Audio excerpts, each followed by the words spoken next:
भारत के सबसे रोमांचक गेमिंग प्लेटफॉर्म विंजो पर हैं 70 से भी ज्यादा गेम्स। तो खेलो अपने मनपसंद गेम्स और रोज जीतो करोड़ों के इनाम। Download now from winzogames.com। Game में वित्तीय जोखिम शामिल है और इसकी आदत लग सकती है। जिम्मेदारी और अपनी जोखिम पर खेलें। महाराष्ट्र में कोरोना खतरनाक स्थिति पर पहुंच गया है।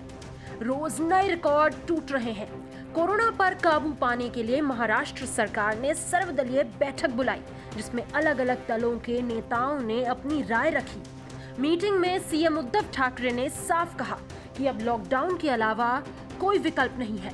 बैठक के बाद सीएम उद्धव ठाकरे ने 8 दिन का संपूर्ण लॉकडाउन का संकेत दिया है। महाराष्ट्र में कोरोना की रफ्तार पर काबू पाने के लिए हुई इस बैठक में सीएम उद्धव ठाकरे ने कहा कि सभी को मिलकर फैसला लेना होगा।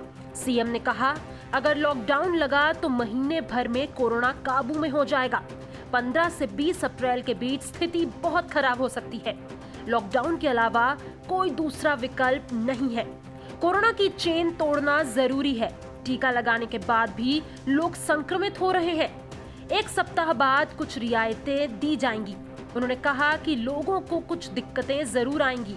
कोरोना केस तेजी से बढ़ रहे हैं। कुछ फैसले लेने होंगे। अगर सभी रास्तों पर उतर आए तो कोरोना की रफ्तार पर रोक कैसे लगेगी?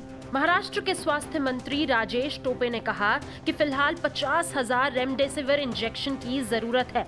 महीने भर में 1 लाख से ज्यादा रेमडेसिविर की जरूरत पड़ सकती है। उन्होंने कहा कि इस इंजेक्शन की कालाबाजारी हो रही है। इसे रोकना बेहद जरूरी है। वहाँ बीजेपी नेता देवेंद्र फडणवीस ने कहा कि पाबंदियां होनी चाहिए, लेकिन जनता के गुस्से पर भी ध्यान दें।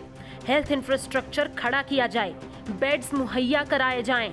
उन्होंने कहा कि पिछला साल बर्बाद हो गया। इसके बाद भी लोगों से बिजली का बिल भरने के लिए कहा गया। पाबंदियां कुछ ही होनी चाहिए। लोग जिएंगे कैसे? राज्य पर कर्ज का बोझ बढ़ रहा है तो बढ़ने दें। व्यापारी खत्म हो रहे हैं। बिना सोचे अगर लॉकडाउन किया तो गुस्सा फूट पड़ेगा। सत्ताधारी मंत्रियों पर लगाम लगाओ। केंद्र की तरफ उंगली मत दिखाओ।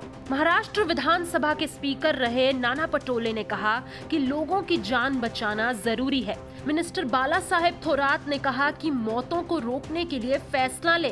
कड़वे फैसले लेंगे तभी ये रुकेगा। अशोक चौहान ने कहा कि कड़वे फैसले लेने का समय आ गया है। जान बचाने के लिए फैसला लें। बहुत ही चुनौतीपूर्ण वक्त है। लॉकडाउन करो, लेकिन गरीबों पर भी विचार होना चाहिए। कोई बीच का रास्ता निकाला जाए। डिप्टी सीएम अजीत पवार ने कहा कि सीएम को फैसला लेना चाहिए। वो जो भी फैसला करेंगे हम उनके साथ खड़े हैं। कुल मिलाकर सर्वदलीय बैठक का निचोड़ देखा जाए तो उद्धव सरकार महाराष्ट्र में जल्द संपूर्ण लॉकडाउन का ऐलान कर सकती है। न्यूज़ तक ब्यूरो।